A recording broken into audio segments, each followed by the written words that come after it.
In this video, I will take you through the process for filing a permission to appeal application at the JCPC on the UKSC and JCPC online case management portal.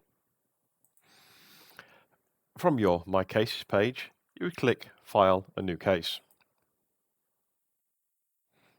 For this example, I'm going to say yes to legally represented, and selecting no takes you through the eligibility check process, which is covered in a separate video. Click Continue, and then select Judicial Committee of Privy Council as a court that I'm filing at. The system then asks, what would I like to file? In this example, it is submission to appeal application, but you can see the other application options below. You will now be taken to the main landing page for filing a permission to appeal in the Privy Council. There are 4 steps. The first step, entering application information. Step 2, entering party details. Step 3, uploading supporting documentation. And Step 4, making payment. In this video, I will only be covering Step 1, as Steps 2, 3 and 4 are identical across all application journeys and are covered in a separate video. First, you would click Step 1.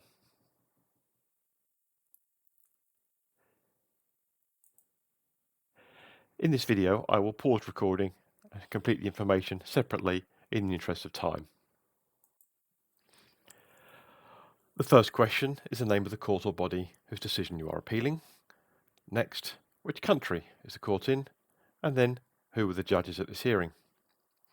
Is this a criminal case? Yes or no? And are you applying to cross-appeal an existing case? I have selected no here in this example, but if you select yes, please input the case ID in this box below. Next is the question of the date of the order being appealed, and then following it, the date of the order refusing permission, if separate, and the neutral citation of the judgment, if available. The next question is the hearing start date. To be clear, this is the start date of the hearing which you are appealing the judgment of.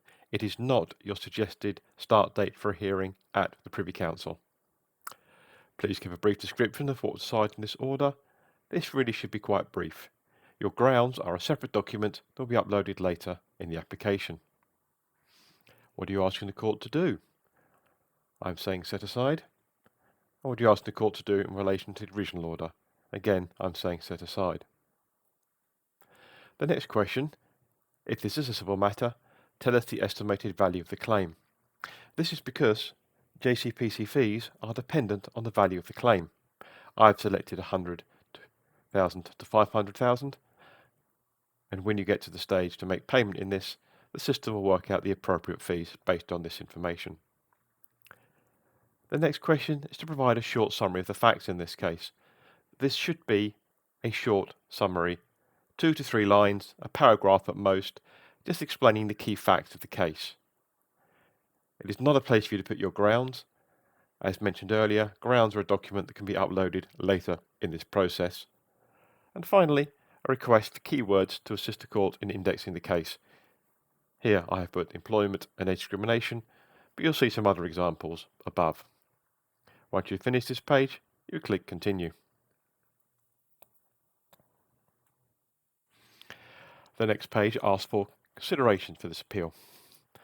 There are 2 questions on this page, one regarding anonymity and one whether the case should be dealt with urgently. There are 3 options in relation to anonymity. Yes, I'm applying for an order for anonymity. Yes, I'm applying to extend an order for anonymity that was made earlier in these proceedings. Or no, an order for anonymity is not needed. I will select no for this example, but if you select yes to either of the questions above, you should put the reasons in this box here. Please do not assume that if there was an order for anonymity below, the court will automatically extend it.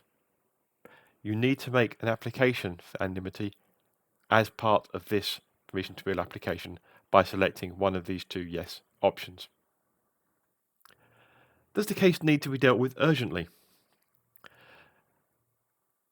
If you select yes here, you need to supply your proposed timeline, including hearings, any feedback from the other parties in relation to urgency, and the relevance of any supporting documentation that you'll upload later in this application to support the application for urgency.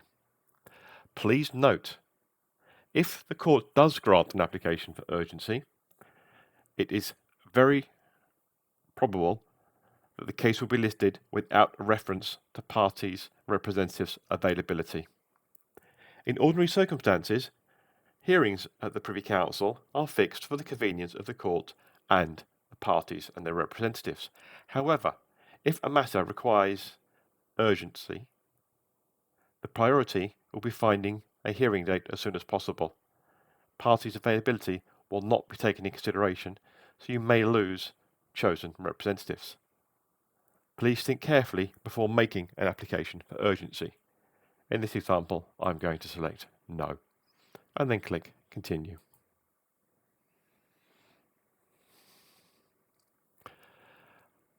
Page 3 is a continuation of considerations for the appeal. Are you receiving legal aid? I'm going to select No. If you are in receipt of legal aid or your country's equivalent, please put the reference in here. Do you need to apply for extension of time? Yes or no? I'm going to select No, but if you do need to apply for an extension of time, you should put the details in here and upload any supporting documentation when you upload your case document later in its application. Please note, if you're applying for an extension of time as part of the PTA application, there is not a separate fee as long as you make the application at this point by selecting Yes. If you submit your permission application and then separately request an extension of time for it, it is treated as a separate procedural application and a fee is payable. So please be sure whether you need to require an extension of time when you apply originally.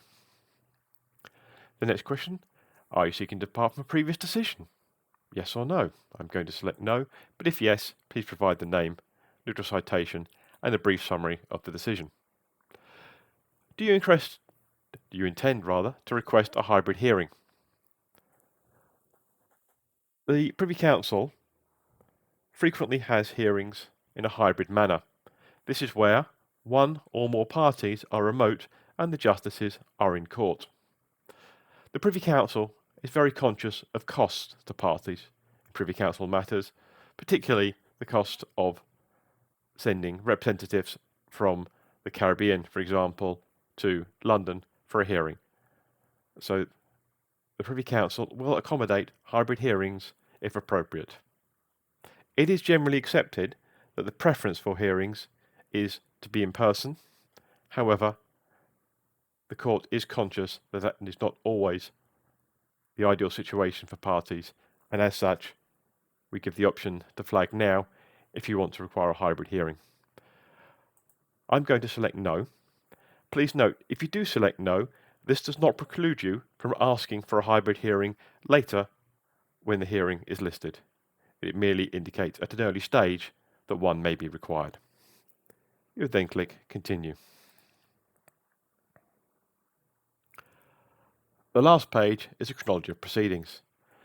This is the details of the previous hearings in this matter. To add the hearings, you would click the Add button. The screen comes up, which I will now complete off video.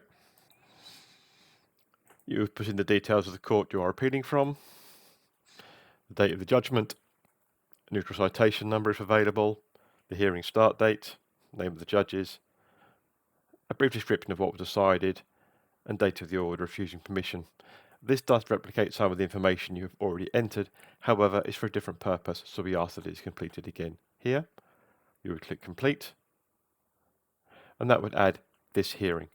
You would then repeat that process, adding any more hearings in this matter. You must enter at least one hearing in the chronology of proceedings. Once you have entered all relevant lower court hearings, you would click Complete.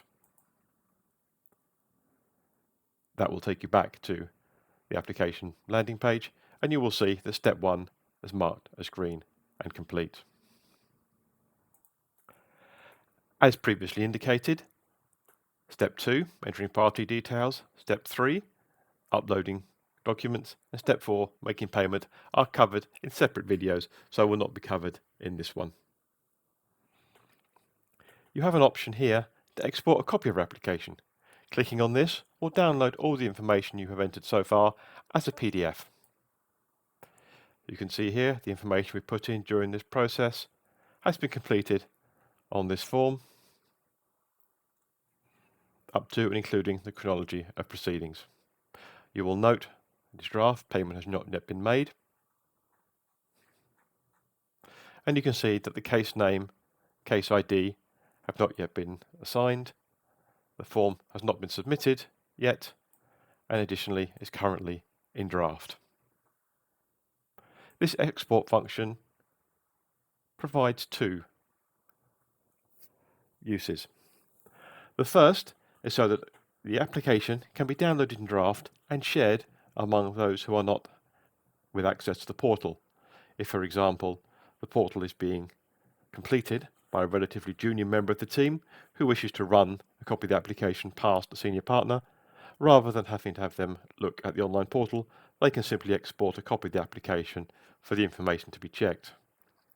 The second reason for this export is once the court has issued this application, you would return to this page, download a copy of the application, which would have the case name and case number assigned once the case has been issued, and it is that document that you will serve on the other parties as part of the first service process, which is covered in a separate video.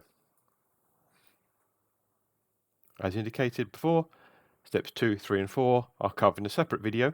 You would complete those and then submit the filing, at which point you would no longer be able to change any information and the court would process. This concludes this video.